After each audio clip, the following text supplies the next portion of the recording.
10 محرم عاشورہ کا دن آنے والا ہے۔ اس حوالے سے آج بہت اہم باتیں کرنے کا ارادہ تھا۔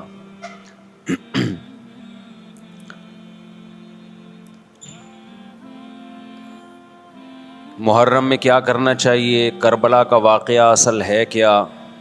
کربلا کے واقعے پر تو میں ایک پورا بیان چند سال پہلے ریکارڈ کروا چکا ہوں، لیکن اس واقعے سے اہم سبق کیا ملتے ہیں؟ محرم میں ہم کون سے ایسے کام کر رہے ہیں جس سے ہم اللہ کے غضب کے مستحق ٹھہر رہے ہیں؟ یہ چند باتیں ہیں جس پر انشاءاللہ آج میں بات کروں گا۔ اللہ تعالیٰ ہم سب کو عمل کی توفیق عطا فرمائے اور حق کہنے کی توفیق عطا فرمائے۔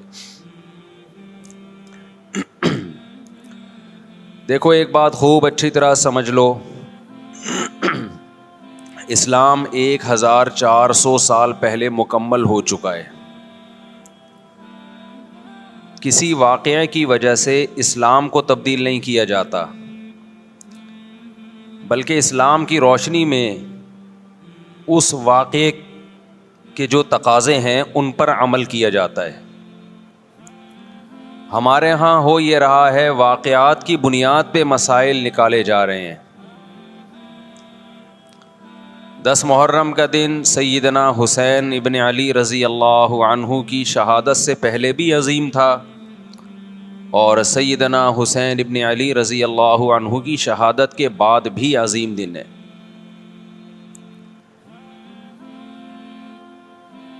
آج آپ نے ایک نعرہ بہت سنا ہوگا کہ جی اسلام میں فرقہ واریت نہیں ہے، ہم کسی فرقے سے نہیں ہیں۔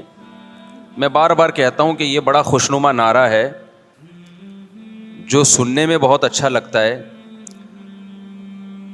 کچھ باتیں سننے کی حد تک بہت اچھی ہوتی ہیں، لیکن پریکٹیکل لائف میں ان کی ویلیو بالکل بھی نہیں ہوتی۔ جب آپ پریکٹیکل لائف میں آتے ہیں تو پھر آپ کو یہ فیصلہ کرنا پڑتا ہے کہ آپ کس فرقے سے تعلق ہے آپ کا۔ آپ سنی ہیں، شیعہ ہیں، معتزلہ ہیں، مرجیہ ہیں، قدریہ ہیں، ناصبیہ ہیں، کیا ہے آپ کا فرقہ؟ یہ کہہ دینا آسان ہے، میرا کوئی فرقہ نہیں ہے۔ اس پر سب سے بڑا اشکال یہ ہوتا ہے، یہ میں اس لیے فرقے کی بات کر رہا ہوں کہ آپ کو بھی طے کرنا پڑے گا کہ آپ یا تو شیعہ بن جاؤ بھائی، یا سنی بن جاؤ، ایک طرف ہو جاؤ آپ۔ محرم میں شیعہ بنے ہوئے ہوتے ہیں، رمضان میں سنی بنے ہوئے ہوتے ہیں، ربیع الاول میں بریلوی بنے ہوئے ہوتے ہیں، تو پتہ ہی نہیں چلتا کہ ٹکتا ہی نہیں ہے کسی ایک جگہ۔ اس بات میں دو رائے نہیں ہو سکتی کہ سیدنا حسین رضی اللہ تعالی عنہ کو جو کربلا میں شہید کیا گیا، یہ کائنات کا بدترین ظلم تھا۔ جس نے آپ کی گردن مبارک پہ تلوار رکھی، اس کی بدبختی میں دو رائے نہیں ہو سکتی۔ بہت ہی کوئی شقی اور بدبخت جو نواسہ رسول صلی اللہ علیہ وسلم کے قتل کی طرف بڑھا، بہت ہی کوئی بدبخت اور بدنصیب جو کوفہ کے گورنر ابن زیاد کے کہنے پر نواسہ رسول سے لڑنے کے لیے نکلا،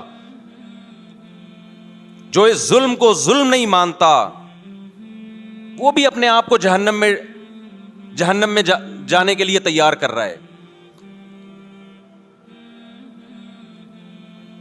پھر کربلا میں ایک بڑا ظلم یہ ہوا کہ صرف سیدنا حسین ابن علی کو شہید نہیں کیا گیا، آپ کے ساتھ جتنے مرد تھے سب کو شہید کر دیا گیا۔ لیکن ہمیں پیغمبر صلی اللہ علیہ وسلم اور صحابہ کی سیرت میں کیا ملتا ہے؟ میں ایک آیت سے آپ کو سمجھاتا ہوں۔ مشرکین مکہ حضرت ابراہیم علیہ الصلاۃ والسلام کے نسب میں ہونے پر اور آپ سے محبت پہ بڑا فخر کیا کرتے تھے کہ ہم ابراہیم کی اولاد میں ہیں، ہم ابراہیم کے دین پہ ہیں۔ اللہ نے کیا فرمایا رسول اللہ صلی اللہ علیہ وسلم سے کہ ان اولی الناس بابراہیم للذین اتبعوہ، اے نبی آپ ان سے کہہ دیجئے ابراہیم سے محبت کے خالی پیلی کے دعوے مقبول نہیں ہے. ابراہیم کے زیادہ حقدار وہ ہیں جو ابراہیم علیہ السلام کی اتباع کرتے ہیں, اور یہ پیغمبر اور صحابہ یہ ابراہیم علیہ السلام کے دین کو فالو کرتے ہیں, اور تم ابراہیم کے دین کو فالو نہیں کر رہے, ان سے محبت کے دعوے دار ہو. تو خالی محبت کے دعوے داری اللہ کے ہاں مقبول نہیں ہے. اللہ کے ہاں وہ محبت کی دعوے مقبول ہیں جس میں آپ محبوب کو فالو کر رہے ہوں. سیدنا حسین ابن علی رضی اللہ تعالی عنہ جو جنت کے جوانوں کے سردار ہیں, آپ سے محبت کا دعویٰ اس وقت مقبول ہوگا جب آپ سیدنا حسین کی سیرت کو فالو کریں گے. رونا پیٹنا ماتم کرنا یہ سیدنا حسین اور اہل بیت کی سیرت نہیں ہے. صبر کرنا, ظالم کے سامنے ڈٹ جانا, جان کے خوف سے اپنی پالیسیوں سے پیچھے نہ ہٹنا, یہ سیدنا حسین ابن علی رضی اللہ عنہ کی سیرت ہے جو آج ہمیں کہیں بھی نظر نہیں آتی.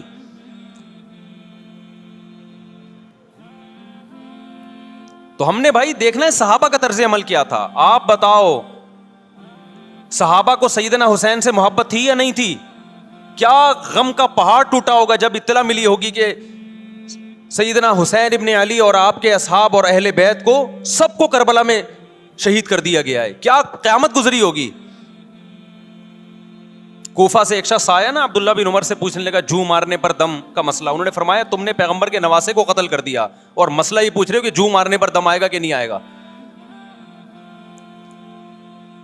ایک طرف تم نے پیغمبر کے نواسے کو قتل کر دیا کربلا میں, اور اب ہم سے آ کے مسئلہ پوچھتے ہو جو مارنا جائز ہے یا نہیں ہے.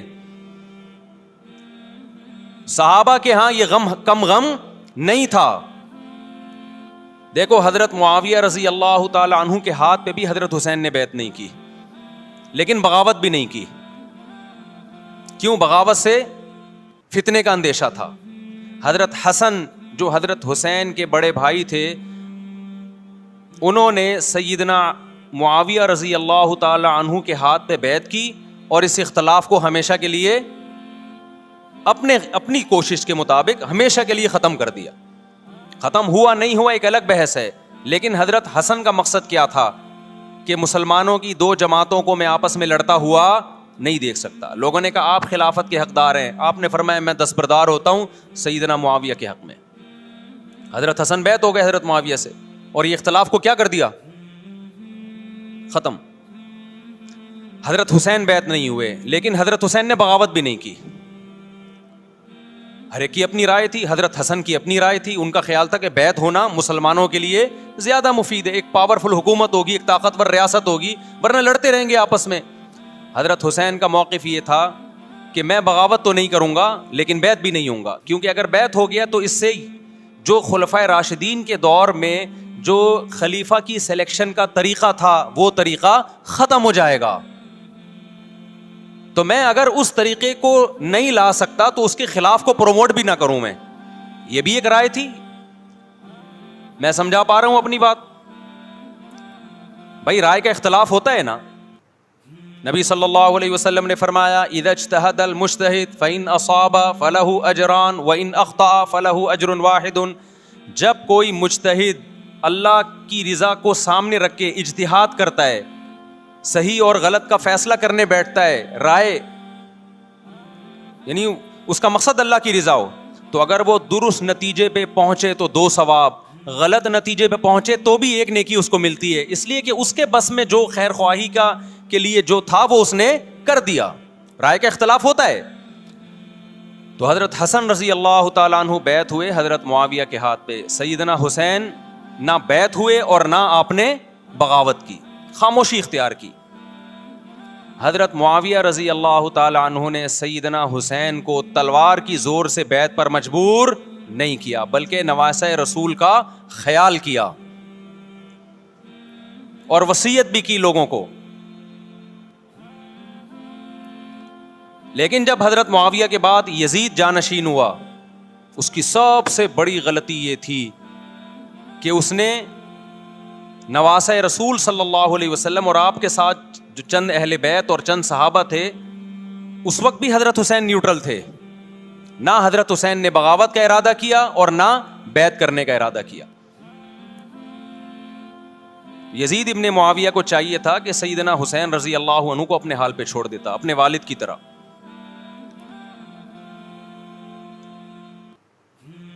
حضرت حسین رضی اللہ تعالیٰ عنہ کو جب کوفہ سے خطوط آئے، یہ میں وضاحت اس لیے کر رہا ہوں کہ حضرت حسین بغاوت کے لیے نہیں نکلے تھے، اس مسلمان حاکم کے خلاف بغاوت کے لیے نہیں نکلے تھے، کیونکہ رسول اللہ صلی اللہ علیہ وسلم کی بہت ساری صحیح حدیث ہے اس بارے میں کہ جو باغی ہے، جو ریاست کے خلاف بغاوت کرتا ہے، اس کو نبی صلی اللہ علیہ وسلم نے اس عمل کو پسند نہیں کیا.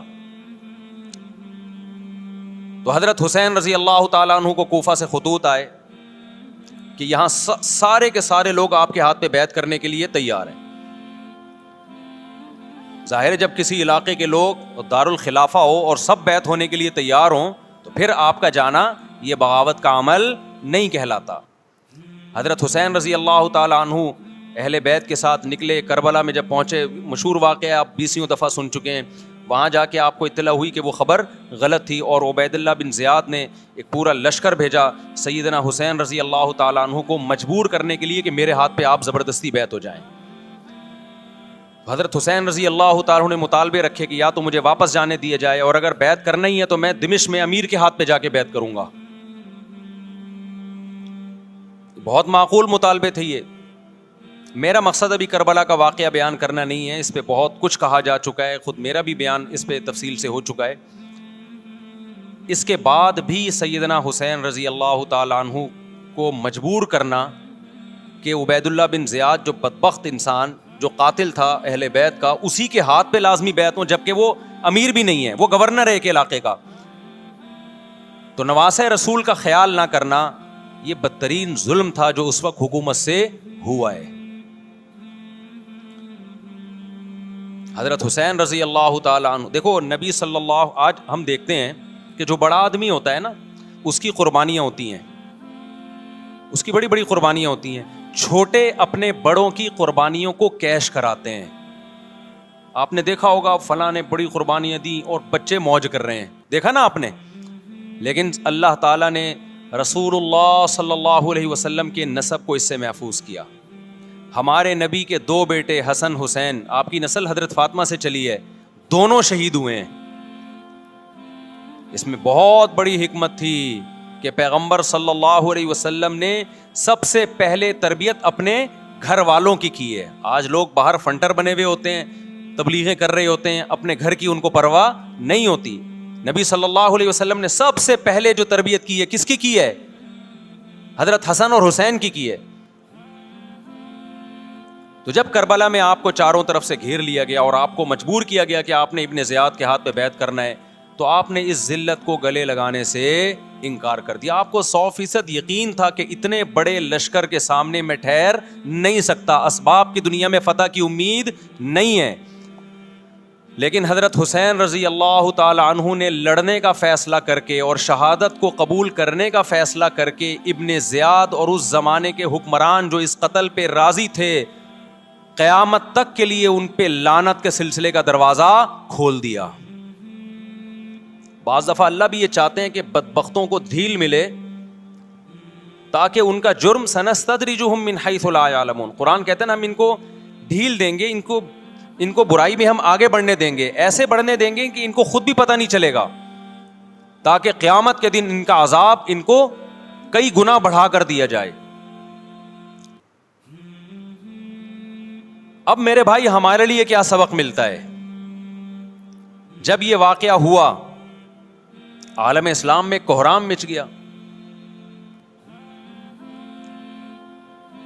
لیکن کیا اس واقعے کے بعد اہل بیت کی جو مقدس اور پاکیزہ عورتیں تھیں، کیا انہوں نے نوحہ کیا یا صبر کیا؟ آپ کا ضمیر کیا کہتا ہے؟ انہوں نے نوحے پڑے ہوں گے یا صبر کیا ہوگا؟ بولو بھائی. صبر کیا. عبداللہ بن عمر رضی اللہ تعالیٰ عنہ جو کوفہ والوں کو ملامت کیا کرتے تھے کہ تم جو مارنے کے مسئلے ہم سے پوچھتے ہو، تم نے حسین کا قتل کر دیا، تو یہ حضرت ابن عمر نے اسی لیے کہا نا کہ آپ کو اس کا غم ہوا تھا. تو ابن عمر کا عمل کیا تھا؟ کیا انہوں نے ماتم کیا؟ کیا انہوں نے چھوروں سے اپنے آپ کو مارا؟ حضرت حسین کا قتل بھی ظالمانہ، اور اس سے پہلے سیدنا عثمان کا قتل بھی ظالمانہ. اگر نوحہ یا ماتم جائز ہے تو حضرت عثمان کی شہادت کے دن بھی جائز ہے, حضرت حسین کی شہادت کے دن بھی جائز ہے. اور اگر ناجائز ہے تو جیسے عثمان کی شہادت کے دن ناجائز, حسین کی شہادت کے دن بھی ناجائز ہے. سمجھ میں آ رہی ہے بات کہ نہیں آ رہی ہے؟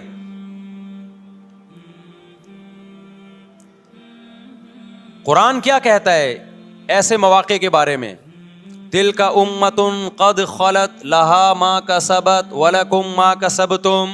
قرآن جب بھی پرانی امتوں کے واقعات بتاتا ہے, قرآن کہتا ہے یہ ایک قوم تھی جو گزر گئی, انہوں نے جو کیا اس کا بدلہ ان کو ملے گا, تم جو کرو گے اس کا بدلہ تمہیں ملے گا. تو ہمیں اللہ نے اس واقعے میں بھی بتا دیا کہ سیدنا حسین کا واقعہ, کربلا کا واقعہ جب سنا کرو تو یہ سوچا کرو یہ قوم تھی جو گزر گئی, جس نے اچھا کیا, حسین ابن علی نے اچھا کیا, ان کو اس اچھائی کا بدلہ ملے گا. اور جو حضرت حسین کے قتل کے حضرت سیدنا حسین کے مبارک خون سے جن کے ہاتھ آلودہ ہوئے, کیونکہ قتل کیا نا انہوں نے, تو لہا ما کسبت, ان کو اس ظلم کا بدلہ بھی ملے گا. تو ہمارا کام کیا ہے؟ ہم نے فالو کرنا ہے حسین کے راستے کو, نہ کہ حسین کے نام پہ ہم نے ماتم کرنے ہیں. حسین کا راستہ کیا ہے جس کو ہم نے فالو کرنا ہے؟ اب میں چند چیزیں آپ کو بتاتا ہوں. سب سے پہلا سبق جو ہمیں کربلا میں ملتا ہے کہ عزت اور دین, ایک طرف دنیا ہے. دیکھو اگر حضرت حسین رضی اللہ تعالیٰ عنہ ابن زیاد کے ہاتھ پہ جا کے بیعت ہو جاتے, آپ کیا سمجھتے ہو بے تحاشا مال و دولت حضرت حسین پہ خرچ نہیں کرتا کیا وہ؟ جب ایک بڑا آدمی کسی کے ہاتھ پہ بیعت ہوتا ہے تو اس کو بھی تو فائدہ ہوتا ہے نا اس سے. اور کیا حضرت حسین کو یقین نہیں تھا کہ کربلا میں شہید ہو جاؤں گا؟ فتح اور نصرت کی اسباب کی دنیا میں کوئی امید نہیں تھی, مگر آپ نے اہل بیت کو کربلا میں رسوا کرنے پر عزت کی موت کو ترجیح دی ہے. آج اگر آپ میں یہ ظرف ہے کہ آپ عزت کی موت کو ذلت کی زندگی پر ترجیح دیتے ہو تو پھر آپ حسینی ہو. نہیں یہی بات میرا خیال ہے سمجھ. سیدنا حسین کی سخاوت کے واقعات ہیں. سیدنا حسین باغی نہیں تھے رضی اللہ عنہ. پھر جو اہل بیت کا طرز عمل کیا تھا, محرم میں کیا کیا ہو رہا ہے میں آپ کو بتاتا ہوں. ان میں سے کوئی بھی عمل نہ ہمیں قرآن سے ملتا ہے نہ صحابہ سے ملتا ہے ہمیں. تو ما انا علیہ و اصحابی جو جنتی فرقہ ہوگا اس کی جو علامتیں ہیں, تو جب آپ ان علامتوں کے خلاف چلو گے, صحابہ اور تابعین کو فالو نہیں کرو گے, تو آپ پھر اپنے آپ کو سنی کہنا چھوڑ دو. آپ بتاؤ مجھے اسلام میں کوئی مہینہ منحوس ہے؟ بولو نا, کوئی مہینہ منحوس ہے؟ تو آپ محرم کو منحوس کیوں کہتے ہو؟ لوگ مجھے کہتے ہیں مفتی صاحب فرقہ واریت پھیلا رہے ہیں. دیکھو فرقہ واریت جب پھیلا رہا ہوں جب میں کسی فرقے کے خلاف آپ کو کر رہا ہوں. میرے بیان شیعہ لوگ بھی سنتے ہیں, ملتے بھی ہیں. بہت دفعہ ایئرپورٹ پہ ملاقات ہوئی, بڑی عزت سے ملے, میں شیعہ ہوں لیکن آپ سے محبت کرتا ہوں. یہاں مسجد میں بھی آتے ہیں, میں نے کبھی کسی پہ طنز نہیں کیا. اس لیے میں بار بار کہتا ہوں جو شیعہ کا مذہب ہے اس کو کرنے دو. وہ سبیلے لگاتے ہیں, آپ ان کو مت چھیڑو, جا کے تنگ نہ کرو ان کو. وہ ماتم کرتے ہیں, آپ ان کو مت چھیڑو. وہ نوحے کرتے ہیں, وہ نوحے پڑھتے ہیں, آپ ان کو مت چھیڑو. لیکن آپ اپنی پوزیشن واضح کرو کہ آپ شیعہ ہو یا آپ سنی ہو. آپ تو ایک طرف ہو جاؤ نا. محرم میں اگر آپ مرثیے لگا کے گھوم رہے ہو گاڑیوں میں, اٹ مینز آپ سنی نہیں ہو. آپ نبی صلی اللہ علیہ وسلم کی حدیث ہے ہمارے پاس, ہم اہل سنت والجماعت ہیں, ہم سنت کو فالو کرتے ہیں. تو سنت کیا کہتی ہے؟ میتوں پہ گریبان چاک کرنا, میتوں پہ چیخ و پکار کر کے رونا. آپ نے فرمایا لیس منا, وہ ہم میں سے نہیں ہے. اور اس عمل پہ آپ صلی اللہ علیہ وسلم نے لعنت فرمائی ہے. لوگ کہتے ہیں حسین کی یاد میں رونا نبی کی سنت ہے. نبی صلی اللہ علیہ وسلم کو جب جبریل نے بتایا کہ حسین شہید ہوں گے, آپ روئے, اس لیے کہ اس وقت آپ کو یہ خبر ملی تھی. لیکن کیا ہر محرم میں آپ نے رونے کا پروگرام کیا ہے, یا صحابہ کو بیٹھ کے باقاعدہ رلایا ہے آپ نے؟ کیا ہو گیا بھائی؟ آپ کو بھی جب کربلا کا واقعہ کی خبر ملی آپ کی آنکھوں میں آنسو آ جائے، یہ نیچرل ہے، یہ حسین سے محبت کی علامت. لیکن ہر محرم میں باقاعدہ بٹھا کے رونے کا پروگرام کرنا یہ حسین سے محبت کی علامت نہیں ہے، بلکہ شریعت میں ناجائز ہے یہ غموں کو بڑھانا. یہ کہاں سے جائز ہو گیا؟ حضرت عثمان بھی تو شہید ہوئے تھے، نبی صلی اللہ علیہ وسلم کے داماد تھے، ان کی یاد میں آپ رونے کو سنت کیوں نہیں کہتے؟ ہماری نظر میں حسین کا قتل بھی بہت بڑا ظلم اور سیدنا عثمان کا قتل بھی بہت بڑا ظلم تھا. دونوں مظلوم تھے، دونوں مظلوم شہید تھے، ہمیں دونوں کی شہادت پہ غم ہے، لیکن اب اس غم کو مناتے نہیں ہیں. اسلام میں غم منانا سنت نہیں ہے. دیکھو جعفر طیار رضی اللہ عنہ، نبی کے چچا زاد بھائی، اہل بیت، جب آپ صلی اللہ علیہ وسلم نے ان کو لڑائی کے لیے میدان جنگ میں بھیجا، رومیوں سے لڑائی تھی، حضرت جعفر طیار کی 4 بیویاں تھیں. جب نبی صلی اللہ علیہ وسلم مسجد نبی میں بیٹھے، آپ کو فرشتوں نے اطلاع دی کہ جعفر طیار شہید ہو گئے.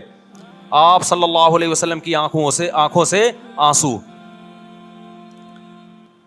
یہ آنسو اس وقت نکلے جب عین شہادت کی اطلاع ملی ہے، اس وقت آنسوؤں کا نکلنا محبت کی علامت ہے. آپ نے صحابی رسول کو بھیجا کہ جاؤ آپ کی زوجات کو، بیویوں کو جا کے خبر دو کہ جعفر طیار شہید ہو گئے. کیا قربانی تھی صحابہ کی، آپ دیکھو ایسے جوان تھے جعفر طیار، خوبصورت جوان. غزوہ بدر میں جب مشرکین مکہ نے یہ نعرہ لگایا کہ حل میں مبارز، 3 سردار آئے، انہوں نے کہا پہلے تمہارے اندر سے 3 بہادر آئیں ہم سے لڑیں. دیکھو عربوں میں یہ ہوتا تھا کہ جب جنگ کے لیے 2 فوجیں آمنے سامنے کھڑی ہوتی تھیں تو پہلے دونوں طرف کے بہادر ترین لوگوں کی لڑائیاں ہوتی تھیں کہ جب تک دونوں میں سے ایک قتل نہیں ہوگا لڑائی شروع نہیں ہوگی. تو آپ کو پتا ہے کہ اس میں بہادر ترین لوگ نکلیں گے نا جو لڑنا جانتے ہوں. مشرکین مکہ کی طرف سے 3 یا 4 بڑے بڑے سردار آئے لڑائی سے پہلے، بدر میں لڑائی سے پہلے. انہوں نے نعرہ لگایا حل میں مبارز، کوئی ہے تم میں جو پہلے ہم سے لڑے. یعنی ادھر سے ہم 3 ہیں تو ادھر سے بھی کتنے چاہیے؟ 3 بندے. ادھر سے انصار صحابہ آئے. مشرکین مکہ نے کہا لیسو بی اکفائنا، یہ ہمارے جوڑ کے نہیں ہیں، قریشی ہاشمی چاہیے، ہمیں ہمارے نسب کے لوگ ہونے چاہیے. تو ادھر سے نبی صلی اللہ علیہ وسلم نے حضرت علی کو بھیجا اور حضرت جعفر طیار کو بھیجا. جن صحابہ کو بھیجا ان میں حضرت جعفر طیار بھی تھے. حضرت جعفر طیار رضی اللہ تعالی عنہ اور سیدنا علی مقابلے میں غالب آ گئے. خوبصورت صحابی، نجاشی کے سامنے آپ نے تقریر کی ہے، ہجرت کی ہے نا جب حبشہ کی طرف، تو نجاشی نے پوچھا جعفر طیار سے کہ تمہارے پیغمبر جو کلام لے کر آئے ہیں وہ سناؤ. حضرت جعفر طیار رضی اللہ تعالی عنہ نے سورہ مریم پڑھنا شروع کر دی.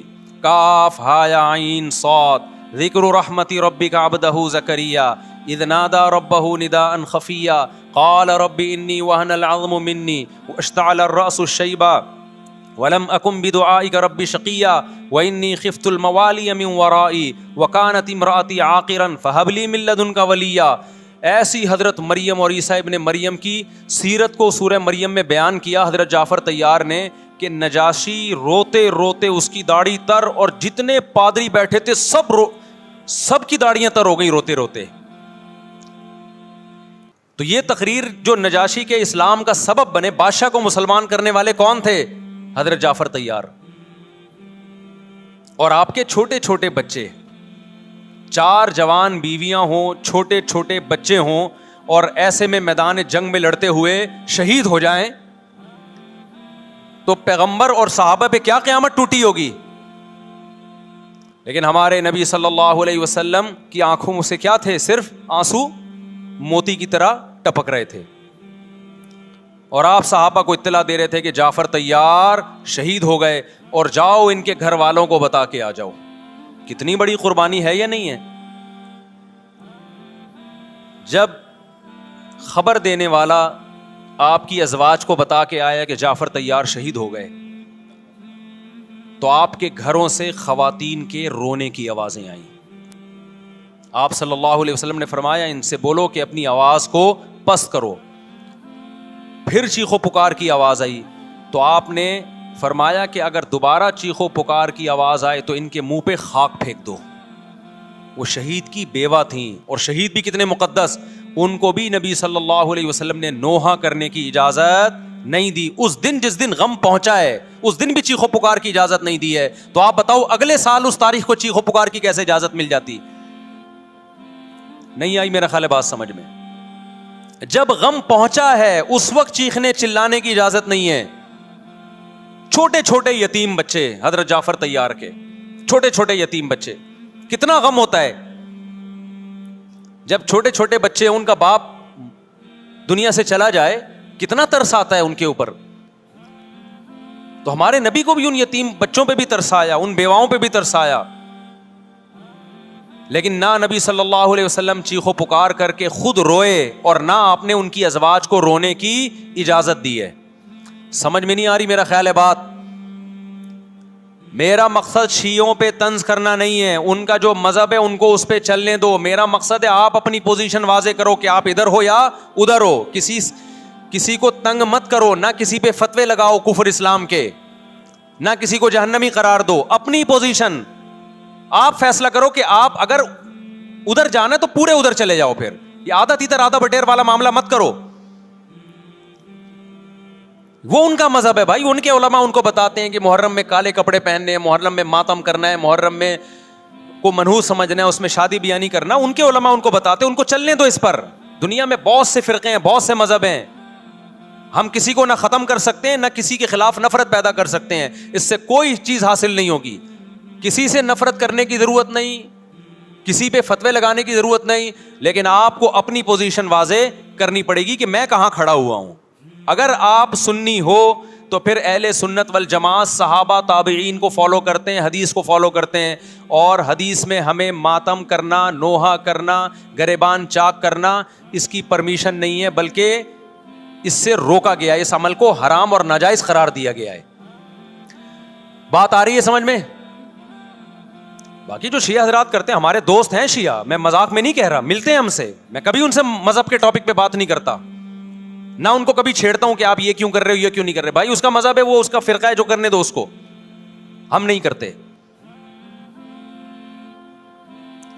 کیونکہ ہم اہل سنت والجماعت میں.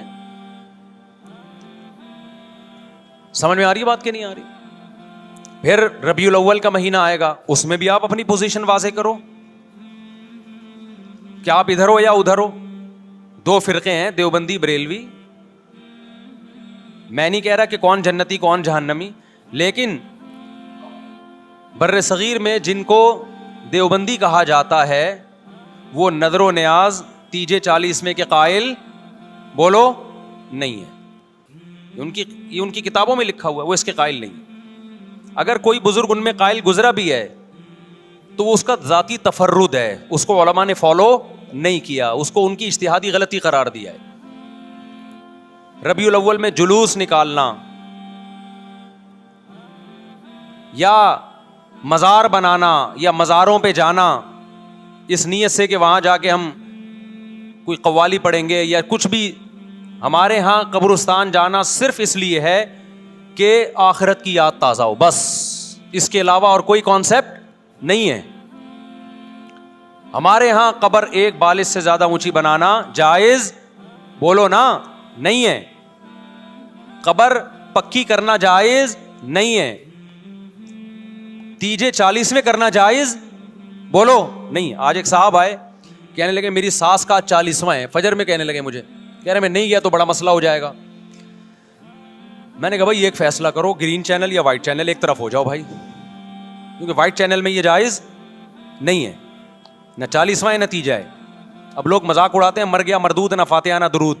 بھائی کچھ بھی کہتے رہو تو پھر پورے ادھر کو ہو جاؤ, یا تو پورے وائٹ ہو جاؤ یا پورے کیا ہو جاؤ, پورے گرین ہو جاؤ. پھر تیجا بھی کرو, 40واں بھی کرو, برسی بھی کرو, اور پھر اس کے بعد جھنڈے بھی لگاؤ ہرے رنگ کے.